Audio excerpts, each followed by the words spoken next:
लेकिन उससे पहले सीधे भोपाल रुख कर रहा हूं प्रमोद का। प्रमोद, ये बताइए, ठीक है, वहां पर लोगों से पूछिए जरा कि अगर कोई हिंदू गोमूत्र नहीं पीना चाहेगा तो क्या उसको हिंदू धर्म से ये लोग सारे लोग हटा देंगे? हाँ बिल्कुल। देखिए भोपाली जिन लोगों ने ये नई गाइडलाइन बना दी है, क्योंकि प्रशासन की गाइडलाइन इस वक्त मुझे लगता है काम नहीं करेगी, क्योंकि हिंदू संगठन जो कह रहा है, जो कर रहा है, उसी को लोग सिरोधार्य धारण कर रहे हैं। कोई कह रहा है गौमूत्र पीकर जाइए। यदि आपके पास गरबा एंट्री के पास है तो उनसे काम नहीं चलने वाला है मध्य प्रदेश के गरबों में। और ये आप देखेंगे तो जो संस्कृति बचाओ मंच है, ये बताइए भाई साहब, यदि कोई हिंदू गौमूत्र नहीं पीना चाहता है, वो बराय की पूजा नहीं करना चाहता है, तो क्या प्रवेश नहीं देंगे उसको? सनातनी नहीं होगा वो। क्यों? वो जिहादी होगा। आप तय करेंगे वो? बिल्कुल हम तय करेंगे। कैसे? हमारा सनातनी गोमूत्र पीने से मना कर ही नहीं सकता, पंचगव्य पीने से मना कर ही नहीं सकता, वाराह अवतार की पूजन करने से मना कर ही नहीं सकता। 33 कोटि देवी देवता है हमारे। कितने? 33 कोटि, गिन भी नहीं पाएंगे। सर्टिफिकेट दे रहे हैं आप? सर्टिफिकेट। मैं ब्राह्मण भी हूँ, सनातनी हूँ, कट्टर सनातनी हूँ। मुझे मालूम है ना, 33 करोड़ नहीं 33 कोटि देवी देवता हैं। आप पियेंगे भाई साहब गौमूत्र? बिल्कुल पियेंगे गौमूत्र। गरबा जाएंगे? बिल्कुल जाएंगे। बराय की पूजन करेंगे? क्यों नहीं करेंगे? हमारे जब भगवान है तो हम करेंगे। जो हिंदू नहीं करेगा ऐसा, उसका क्या करेंगे? वो करेगा। वो हिंदू नहीं है, वो उसमें खून नहीं है, वो सनातन का खून नहीं है, वो अपने बाप की औलाद नहीं है।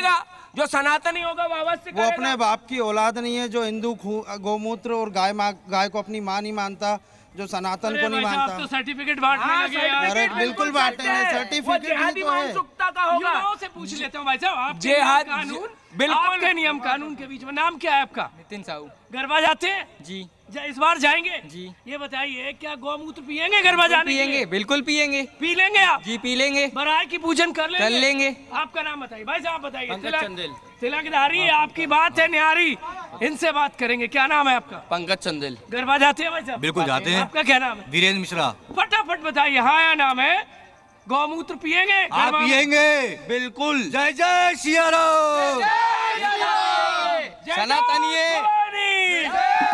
जय जय भवानी। देखिए राजधानी भोपाल की रक्त बीज का पान किया है नवरात्र में, रक्त बीज का वध किया है, जिससे कि सुर असुर पैदा हो रहे थे। देखिए भाई साहब, अब मैं कुर्ताधारी से बात करूंगा। आपका क्या नाम भाई साहब? अश्विनी तिवारी। भाई साहब, ये गरबे में प्रशासन की गाइडलाइन नहीं है, आप लोगों ने जो बना दी वही सही है। प्रशासन क्या गाइडलाइन करेगा? प्रशासन क्या गाइडलाइन करेगा? धर्म में प्रशासन क्या करेगा? यह हिंदू धर्म का जो कार्यक्रम है, हर त्योहार मनाना, वो मनाए। ऐसे तो नहीं है कि मुसलमानों को, भाई साहब ऐसे तो नहीं है आप मुसलमानों को जानबूझ के टारगेट कर? तो क्यों जाए मुसलमान हमारे गरबे में जाएगा क्यों? भूत पूजा मानता है क्या? और भूत पूजा मानता तो भूत पूजा मानता हमारे मंदिर में आए, हमारे मंदिर में आए ना। भूत पूजा है तो हमारे मंदिर में आए और हमारे मंदिर में सनातन धर्म को मानने लगे, तिलक लगाए, गोमूत्र का पान करे, जनेऊ धारण करा। बदलवाएंगे क्या? बिल्कुल आइए धर्म। अरे पुरखे तो तुम्हारे पहले भी रामलाली होंगे। अच्छा जावेद मियाँ, अगर तीसरी हमसे पूछो, हमारे हम प्रमोद जी पूरी बात सुनिए, पूरी बात सुनिए। हमारे पिताजी का नाम प्रमोद इनसे पूछिए कि इनका ठीक है, इन्होंने तरीका इजाद किया है कि साहब गोमूत्र पिलाएंगे, वरा अवतार की मूर्ति की पूजा करेंगे। तलवार क्यों लहरा रहे हैं? हाथों में तलवार किस लिए, क्यों लहरा रहे हैं तलवार? हाँ बिल्कुल भाई साहब, ये बताइए, ये नियम कानून तो आप अपने हिसाब से बना रहे हैं, अब ये तलवार क्यों दिखा रहे हैं? ये भवानी है, इसे भवानी बोलते हैं, इसमें नींबू लगा है, ये माँ का शस्त्र है, ये माँ का शस्त्र है। और माँ का शस्त्र क्या हम धारण नहीं कर सकते? चमका तो नहीं रहा?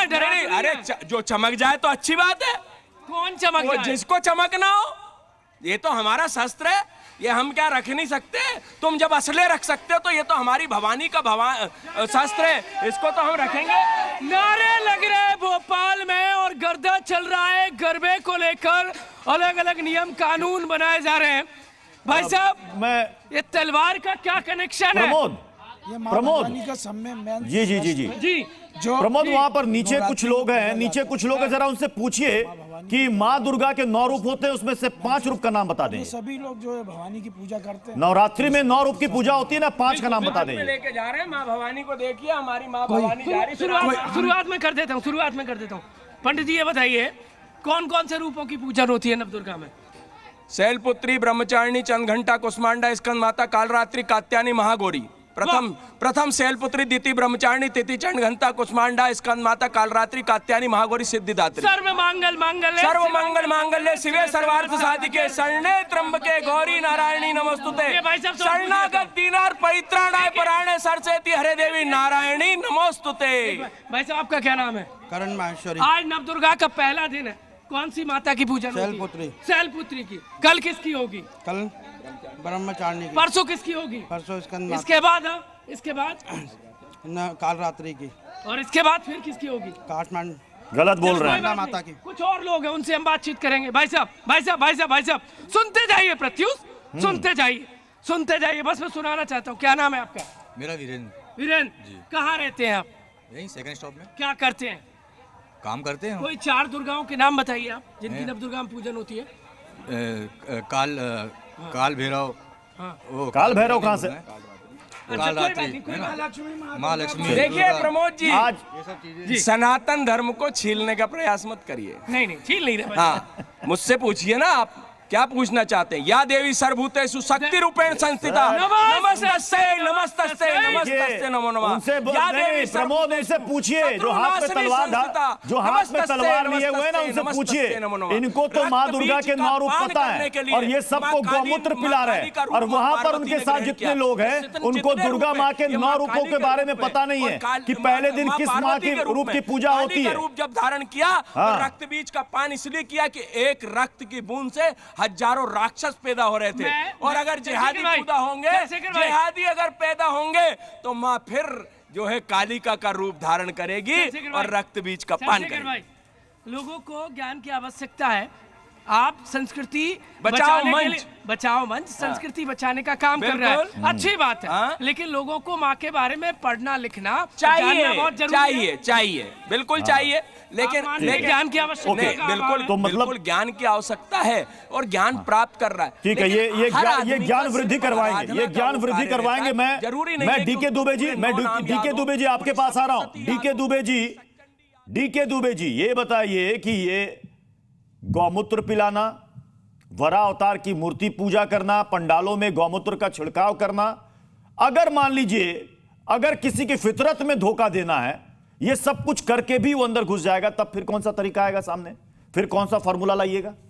देखिए, इस बात से मैं आपकी सहमत हूं कि एक पार्टिकुलर ग्रुप ने, जैसे हाजी खान साहब कह रहे थे या अजहरी साहब कह रहे, उनकी बात से मैं सहमत हूं कि उनको नहीं जाना चाहिए। लेकिन इनके जैसे मुसलमान सारे हैं क्या? उनमें ऐसे लोग भी हैं जिन्होंने फॉर्मूले ग्रंथों से निकाल लिए का तकिया है, तोरिया है, मरूना है, किदमत है, और इन शब्दों का इस्तेमाल ये करते हैं कि पवित्र छल है साहब, ये पवित्र छल है। पवित्र छल क्या है कि इस्लाम मना कर रहा हो तो भी ऐसा कर सकते हैं। क्यों? क्योंकि इससे इस्लाम बढ़ाना है। अगर इस्लाम बढ़ाने के लिए कोई काम किया जाता है तो वो कहते हैं साहब ये तो अल तकिया है, ये तो अल तोरिया है, मरूना है। क्यों मरूना? नहीं, मतलब आप कह रहे हैं कि छल देना इस्लाम बढ़ाना है। मैं दानिश कुरैशी जी आपको शामिल कर रहा हूं। दानिश कुरैशी, डीके दुबे का स्टेटमेंट आपने सुना? पूरी दुनिया में पहुंच चुका है। नहीं, इनका ये कहना कि किसी को छल करना, किसी के साथ धोखा करना, ये इस्लाम बढ़ावा है, इस्लाम को बढ़ावा देना है। इस्लाम में इजाजत ही नहीं है छल करने। दानिश कुरैशी धोखा देने। मैं आपको एक बात का जवाब दूं। दरअसल डीके दुबे साहब का प्रॉब्लम क्या है, मुझे लगता है उन्होंने पूरा कुरान पढ़ा नहीं है। जाके एक बार पढ़ लें तो उनको समझ में आ जाएगा कि इस्लाम के अंदर में सबसे पहला जो स्टेटमेंट है वही है ला इलाहा इल्लल्लाह मोहम्मद रसूलुल्लाह। उसके बाद ही सारी चीजें शुरू होती हैं, और अगर उसमें ही आप कॉन्ट्राडिक्शन करते हैं तो काम खत्म हो जाता है। खैर, मैं उस पर तो बाद में आऊंगा। वो तो डीके दुबे साहब एक बार पढ़ लेंगे तो उनको समझ में आ जाएगा इस्लाम क्या कहता है, कुरान क्या कहता है, और हदीस जो क्या है वो क्या कहती है। अब दूसरे नंबर पे सवाल आके यहाँ ये खड़ा है कि देखिए, जैसे कि गुजरात में, शायद मध्य प्रदेश का तो मुझे नहीं पता, लेकिन गुजरात के अंदर में तो बहुत सारी जगहों पर स्टेट स्पॉन्सरशिप गरबा ऑर्गेनाइज होता है। हालांकि इस्लाम के तौर पे तो नहीं जाना चाहिए। मैं खुद भी इस बात से इत्तेफाक रखता हूँ, अगर मुस्लिम है तो आपको नहीं जाना चाहिए। जो चीजें आपके मजहब, क्यों नहीं जाना चाहिए दानिश कुरैशी? क्यों नहीं जाना चाहिए? क्यों नहीं जाना चाहिए? इसके पीछे लॉजिक मैं बताऊँ आपको। सुनिए, मैं आपको वही कह रहा हूं कि अगर किसी और के मजहब के व्यक्ति को परेशानी होती है तो बचना चाहिए उससे मजहबी तौर पे। लेकिन इससे आगे बढ़ के मैं आपको एक बात बताता हूं कि गुजरात की अगर बात की जाए तो गुजरात में बहुत सारे अलग अलग जगहों पर स्टेट स्पॉन्सर इवेंट्स होते हैं। तो अगर सरकारी इवेंट्स वो हो रहे हैं तो आप ये बात समझ लीजिए कि आप रोक नहीं पाएंगे, चाहे वो मुसलमान हो, सिख हो, पारसी हो, जैन हो, ईसाई हो, कोई भी हो। आप किसी को आप रोकने की कोशिश करेंगे। देखिए इंटरप्ट मत करिए, इंटरप्ट मत करिए ऐसे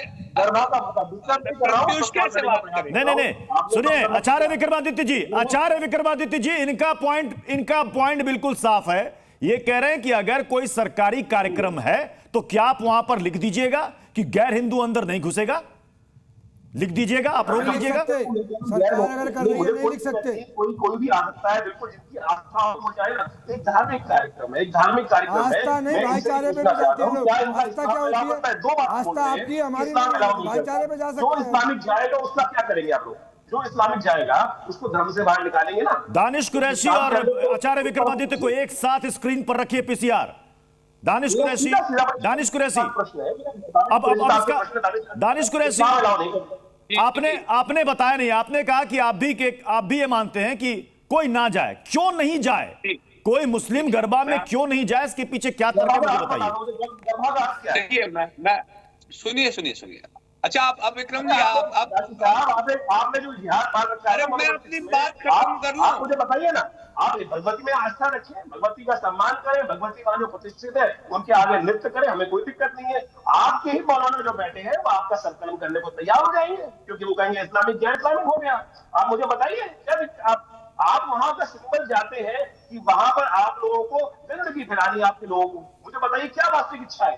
भक्ति की इच्छा हो, हमें कोई दिक्कत नहीं। आइए गौमूत्र पीजिए, भगवती का स्तवन कीजिए, आइए मंत्र जप कीजिए, हमारे साथ नृत्य कीजिए, हमें कोई दिक्कत नहीं। भगवती का स्तवन करने में, यज्ञ करने से पूर्ति प्राप्त होगी और गौमूत्र पीने से, गौवंशिकों में पीने से दिमाग में जो गंदगी भर रखी है आपके मौलानों ने वो भी साफ हो जाएगी। पूरा विश्व पी रहा है, पूरा विश्व अपने कैंसर तक को ठीक कर रहा है। ठीक है, जवाब सुन लीजिए आचार्य विक्रमादित्य, जवाब सुन लीजिए। दानिश कुरैशी वन साइडेड बातें करते हैं। देखिए मैंने आपको दो बातें बताई कि मजहबी तौर पर, इस्लामिक तौर पे मैं खुद इन चीजों को मानता हूं कि नहीं जाना चाहिए। जो चीजें आपके मजहब को कॉन्ट्राडिक्ट करती हैं और सामने वाले के मजहब को भी अगर कॉन्ट्राडिक्ट करती हैं, नहीं जाना चाहिए। लेकिन मैं फिर वही दोहराऊंगा कि गुजरात में स्टेट स्पॉन्सर गरबा आयोजित होते हैं और बहुत बड़े पैमाने पे होते हैं, और ये मोदी साहब के जमाने से होते रहे हैं। जब मुख्यमंत्री थे वो तब। देखिए विक्रम जी बीच में बोलेंगे तो नहीं होगा, ऐसे नहीं होगा प्रत्युष, ऐसे नहीं होगा प्रत्युष, ऐसे नहीं होगा, ऐसे नहीं होगा। आचार्य विक्रमादित्य सुन तो लीजिए। आचार्य विक्रमादित्य जब आप बोल रहे होते हैं तो वो चुपचाप खामोशी से सुन रहे होते हैं। क्या कह रहे हैं? हाँ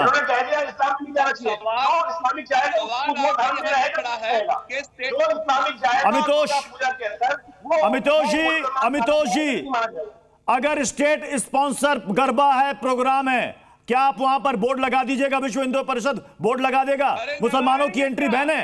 हम भगा देंगे वहां से। अगर वहां प्रोग्राम में कोई गड़बड़ी करेगा तो उसके खिलाफ हम कानूनी कार्रवाई करेंगे। अमितोष जी अनम्यूट कीजिए अपने आप को। अमितोष जी अनम्यूट कीजिए अपने आप को, आपकी आवाज नहीं आ रही है। कोशिश करेगा कानून के। अमितोष जी को रखिएगा स्क्रीन पर, अमितोष जी को लाइएगा स्क्रीन पर। जी अमितोष जी आवाज जा रही है? अमितोष जी आवाज आ रही है? हाँ अरे यार ये बोले आपने सवाल तो सुन लिया होगा, मैं दोहराऊंगा। मुझे एक बात बताइए कि जो यहाँ बड़े बड़े लोग बैठे हुए हैं और मजहब के ठेकेदार बन के बैठे हुए हैं, जो इतनी बड़ी बात कर रहे हैं, खैर इस देश को रजाकार की पार्टियों विचारधाराओं से समझने की आवश्यकता नहीं कि हिंदू को अपने त्योहार कैसे बनाने चाहिए। अब अगर हम आगे आते हैं तो हाजिक खान, नूर अहमद और दानिश कुरैशी ये बता दें कि इनकी कुरान में जो ला इलाहा मोहम्मद रसूलुल्लाह की बात कर रहे हैं तो सिर्फ एक ही भगवान को मान रहे हैं और किसी को नहीं मान उनको। लेकिन कुरान के अंदर में लिखा है, कौन सी कुरान में लिखा है मैं बताता हूँ। सूरत 4 आयत 101 क्या कहती है दानिश जी? क्या कहती है? क्या आप जाइए जो इनकी कुरान किसी भी दानिश जी मेरा सवाल अमितोष से था। अमितोष बोल रहे, सुन लीजिए। प्रत्युष हाँ। जो यहाँ पर इनके मजहब की बात कर रहे हैं, जो पहली सूरत से बता रहे हैं कि सिर्फ एक ही अल्लाह है, उसके बाद कोई नहीं है, तो क्यों आन पड़ी इन्हें हिंदुओं के त्योहारों में जाने के लिए? किस बात के लिए इन्हें जाना है और क्यों जाएंगे ये? लेकिन नाम बदल के जाना, वहां पर हिंदू बहन बेटियों के साथ छेड़खानी करना, और ये पहला केस नहीं आया। इस देश में लगातार तरीके से ये होता है। गुजरात का विषय दे रहे ना, गुजरात में हुआ है, स्टोन पेल्टिंग का केस गुजरात में हुआ है, एसिड फेंका गया है हिंदू के ऊपर में, क्यों फेंका गया है? चलिए ये भी छोड़िए, कुरान पे आ जाते हैं। चलिए मैं बहस में आगे बढ़ूं। इस बीच बागेश्वर धाम के पंडित धीरेन्द्र कृष्ण शास्त्री एक बार फिर से सुर्खियों में है। उन्होंने सवाल उठाया कि ऐसा क्यों होता है कि हवस के पुजारी शब्द का इस्तेमाल किया जाता है, हवस के मौलवी शब्द का इस्तेमाल क्यों नहीं किया जाता, जिस पर मौलाना और मुस्लिम नेता भड़क गए। सुनिए बयान। अपने सनातनियों को जगाने के लिए जो प्रायोजित तरीके से हमारे भारतीय सनातनी हिंदुओं का ब्रेन वॉश किया जाता, उसको हमने जागरूक हिंदुत्व के नाते, हिंदू के नाते हमने बताया है कि हवस का पुजारी वर्ग क्यों होता है। बोलचाल में पुजारी हमारे सनातन धर्म का सबसे बड़ा पद है, सनातन धर्म में उसका सम्मान है, पूजा करते हैं। अच्छा, हवस का पादरी क्यों नहीं होता, हवस का मौलाना क्यों नहीं होता? अगर ये बोल दिया है तो लोगों को दिक्कत होने लगी। बहुत से मुहावरे में ये भी आता है कि साहब आपको बहुत कोई चीज पसंद आ गई तो लोग कहते हैं यार तुम तो इसके पुजारी हो। तो ये बहुत पुराना मुहावरा पहले से चला आ रहा है कि हवस के पुजारी अगर कोई बहुत इल कैरेक्टर का है, बहुत खराब कैरेक्टर का इंसान है, तो उसके लिए कहते हैं तुम तो हवस के पुजारी हो। तो उसमें ऐसी क्या प्रॉब्लम आ गई? ये हम ये समझते हैं ये धार्मिक लोगों को सियासत में नहीं पढ़ना चाहिए। हासिक खान जी, ST हसन साहब के मुताबिक अगर किसी ने हवस का पुजारी कह दिया तो इससे बुरा नहीं मानना चाहिए, तो यही बात अगर हवस का पादरी या मौलाना कह दिया जाए तो मौलाना और पादरियों को भी बुरा नहीं मानना चाहिए। पृथ्वी जी, अगर हिंदू मजहब, सनातन मजहब, मुसलमान, नहीं, इनको शब्द पर आपत्ति है, पुजारी। सर सुनिए, पुजारी का मतलब क्या होता है? सुनिए, अगर सनातन धर्म है, हिंदू धर्म है, मुसलमान धर्म है, ईसाई धर्म है, सब धर्म कहते हैं अच्छे शब्दों का इस्तेमाल करो। हाँ। किसी को हवसकार कहोगे उसको बुरा लगेगा, चाहे वो हिंदू को कहो, मुसलमान को कहो। हम ये कहते हैं, तो आपके मुताबिक ये क्या है हवस का पुजारी? ये सही है या गलत है? नहीं होना चाहिए इसका इस्तेमाल, किसी भी के लिए नहीं होना चाहिए, ना किसी हिंदू के लिए ना मुसलमान के लिए। अच्छे शब्दों का इस्तेमाल। पृथ्वी जी, मैं आपसे प्यार से बात करूंगा, प्यार प्यार से मिलता है, प्यार खैरात में नहीं मिलता। आप जानवर से पूछ करो तो आ जाएगा, आप उसे डांटो के भाग जाएगा। तो इसलिए हमारे यहाँ त्योहार हिंदुस्तान में मनते चले आ रहे 77-78 साल से, और आगे भी मनते चलेंगे। जो सरकारें हैं आज नहीं होंगी, जो आज साहिब मसनद हैं कल नहीं होंगे, किराएदार हैं, जाती मकान थोड़ी है, और सभी का खून शामिल है यहाँ की मिट्टी में। किसी के बाप का हिंदुस्तान थोड़ी है, हिंदुस्तान सारे हिंदुओं का, हिंदू और मुसलमानों का है, ईसाइयों का है, सिखों का। कौन समझ रहा है? कौन समझ रहा है हिंदुस्तान को अपनी जागीर? किसके बाप का हिंदुस्तान? आपने कहा ना कि किसी के बाप का हिंदुस्तान नहीं तोड़ने वाले हैं, चाहे वो मुसलमान हो या हिंदू। नहीं, हिंदुस्तान तो सभी का है, हिंदुस्तान तो सभी का है, किसी एक की जागीरदारी नहीं है। भाईचारे को तोड़ना जुर्म है सर। भाईचारा है हमारा, लहू का रंग हल्का और गहरा हो भी सकता है, मगर ये एक जैसे है, मेरे आंसू तेरे आंसू, स्वामी जी के आंसू और मेरे एक से खून का रंग बदला हुआ हो सकता है। एक ही मानवता की औलाद है, अपने अपने मजहब के एतबार से आप पूजा पद्धति करते हैं और शांति मिलती है पूजा से, और जिसमें शांति न मिले वो धर्म अहिंसा सिखा रहा है, चाहे वो इस्लाम हो या मुसलमान हो या हिंदू हो या ईसाई हो। अरे भाईचारे की बात करो, देश को एकता की तरफ ले चलो, देश को उन्नति की तरफ ले चलो, और उन्नति जब भी होगी। मैं अजहरी साहब आपके पास आ रहा हूं। अजहरी साहब, बरेली कोर्ट का मामला काफी सुर्खियों में है, जिसको केंद्रीय मंत्री गिरिराज सिंह ने भी कोर्ट किया, कहा कि देख लीजिए बरेली कोर्ट के फैसले का हम स्वागत करते हैं। लव जिहाद के मामले में सजा सुना दी गई, और कोर्ट ने इस दौरान टिप्पणी की कि हिंदुस्तान में पाकिस्तान और बांग्लादेश जैसी स्थिति पैदा करने की कोशिश की जा रही है। ये गजवाए हिंद की ओर इशारा दे रही है कि अगर इसे अगर नहीं रोका गया तो इनका जो गजवाए हिंद का सपना है वो पूरा हो जाएगा। अजहरी साहब, 100 लोगों की शादियां, इनके जो बड़े साहब की बात सुनकर मुझे बहुत अफसोस हुआ था। उससे ज्यादा जब बेगूसराय पर ध्यान नहीं दिया गया, जब गिरिराज सिंह ने अपने जो संसदीय क्षेत्र है उसको भूल गए। वहां बहुत ज्यादा इस टाइम हालात खराब है। आधा संसदीय क्षेत्र उनका जो है वो डूबा हुआ पड़ा है। जरा बताया तो वो कौन सा जहाज है? बाढ़ जात की तरफ वो देख लें। जज साहब ने क्या कहा है, ये उनके काम जो बोलते हैं, जज साहब की बात को उन्होंने बहुत अच्छा करके पेश किया। मैं पूछना चाहता हूँ, क्या देश में संविधान कानून, आईन कुछ रहा नहीं है। अब बस यही सारी बातें अदालतों से भी होंगी। तो आप नहीं, आप अदालत पर प्रश्न चिन्ह कहां कर रहे हैं? नहीं, आप अदालत के अदालत पर आप सवाल खड़े कर रहे हैं। उनकी मतलब वो एक इतने बड़े ओहदे पर बैठने के बाद डीके दुबे साहब, ये तो अदालत को ही चैलेंज कर रहे हैं, अदालत के फैसले पर। ये कह रहे हैं कि इस तरह के फैसले नहीं आने चाहिए। किसी को मान्य करना, ये तो किसी को मानते ही नहीं है। ये संविधान मेरी बात सुन ले पूरी। अरे भाई अब दुबे जी मेरी बात सुन ले पूरी आप। अरे आपकी बात हो गई भाई, आपने जो कहना था। नहीं हुई मेरी बात आप पूरी सुनेंगे तब होगी ना। जो लोग देश की व्यवस्था संभालने वाले हैं, जो लोग देश का लाइन ऑर्डर संभालने वाले हैं, वो अगर दूसरों के हाथ पैर कुचलने की बातचीत करेंगे तो आप बताओ देश का कानून कहाँ है, संविधान कहाँ है? सब एक तरफ रख दीजिए, अदालतें बंद कर दीजिए। आप करिए जो चाहे करिए। डीके दुबे को बोलने तो दीजिए हजारी साहब। हाँ बोलिए। देश विरोधी शक्तियों को कुचलने का काम ही प्रशासन का है। अगर वो ये भी नहीं कर सकते कि देश विरोधी शक्तियों को कुचल सके और उनको पनिश कर सके, उनके खिलाफ एक्शन ले सके, तो काहे का लॉ एंड ऑर्डर है? लॉ एंड ऑर्डर का मतलब बिल्कुल साफ है कि देश को मुसलमानों को निशाना बनाते हुआ है, देश में आतंक फैलाना चाहता है, देश को बर्बाद करना चाहता है, उसके खिलाफ होना चाहिए। कुछ लोग वो लोग मत हो दो लेकिन आपको नैरेटिव साथ करना है। आपको हिंदू समाज को की मानसिकता बदलनी है, उन्हें मुसलमानों का विरोधी बनाना है। यही आपकी साजिश है और आपकी यही पहचान रह गई है पूरे देश में। अमितोष पारिक जी हिंदू मुसलमान करें। पूजा पंडालों में गौमूत्र का छिड़काव, पूजा पंडाल के बाहर एक शख्स गौमूत्र का एक बड़ा सा कंटेनर लेके खड़ा रहेगा कि जो लोग पिएंगे वही अंदर जाएंगे। मान लीजिए कोई हिंदू नहीं पीना चाहता तो आप कहेंगे कि आप हिंदू नहीं है, भागिए, अब आज से आप गैर हिंदू हो गए। दूसरी चीज, जिसको धोखा देना है वो गौमूत्र पी करके भी अंदर आ जाएगा। कैसे रोकिएगा आप? प्रत्युष, लगातार तरीके से जब इस तरीके के कोई भी किसी भी तरह की एक्टिविटी करी जाती है, इसका मतलब ये होता है कि पूर्व में इसको जरूरत आ पड़ी कि इसको करना पड़े। आप देखिए, जब हिंदू त्योहारों के अंदर में जब हिंदुओं के लिए त्योहार बनाए जाते हैं तो गौमूत्र नहीं पिए ना, आधार कार्ड की भी फैसिलिटी है। आप आइए तो अपनी बहनों को लेके आइए, ये तो सबके लिए ना। जब आप सेक्युलरिज्म का पार्ट, हिंदू ही क्यों पड़े इस देश के अंदर में? और जिन अदालतों की ये बात करते हैं, वो अदालत जब हिंदू के विरुद्ध कोई फैसला देती है तभी अदालतों का सम्मान करेंगे, लेकिन जब इनके विरुद्ध किसी भी देश विरोधी बात का फैसला होता है तभी अदालतों का विद्रोह कर देंगे। तो मुझे लगता है ये डुअल पॉलिसी, हिंदू सेक्युलरिज्म इन लोगों तक ही सीमित रहना चाहिए। और अगर बात करते हैं मजहब जो है, जो अपनी किताब दानिश कुरैशी कुछ कह रहे हैं, सुन लीजिए। दानिश कुरैशी कुछ कह रहे हैं। अमितोष जी, दानिश कुरैशी कुछ कह रहे हैं। आप बताएं दानिश कुरैशी।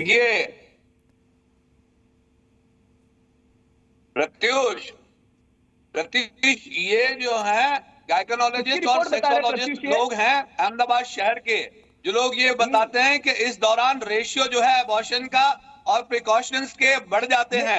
अब आप मुझे ये बताइए, ये सब कौन कर रहा है? इसका डेटा है, पूरा इसका। मुझे लगता है कि हमारी बच्चियों की सुरक्षा हमें खुद करनी चाहिए, बजाय इस तरह की अराजक। अरे सुनो, जो नाम बदल के हिंदुओं के त्योहारों में जाते हैं, पथराव करते हैं, वो ये नहीं ध्यान नहीं दे। दानिश, आप तो बिल्कुल ज्ञान न दे इस देश को। आप तो बिल्कुल जिनके लीडर असदुद्दीन ओवैसी, अकबरुद्दीन ओवैसी इस देश में 15 मिनट पुलिस हटाने के लिए या हिंदू जिनोसाइड की मांग करते हैं, वो इस देश के अंदर में किस तरह से चलेगा संविधान, वो तो नहीं बताए। और एक बार ये आर्टिकल बता दे कौन सी न्यूज का है, और ये इसको वैलिडेट कर दे कि ये सही है नहीं है। आचार्य विक्रमादित्य, जब यहाँ पर हिंदू के पर्व त्योहारों में अगर यहां पर मुस्लिम स्कॉलर कह रहे हैं कि हम खुद अपील कर रहे हैं कि जरूरत नहीं है जाने की, अगर आपको आपत्ति है, कह रहे हैं हम नहीं जाएंगे, तो फिर तो विवाद ही खत्म हो गया। अच्छी बात है ना, फिर तो विवाद ही खत्म हो गया ना।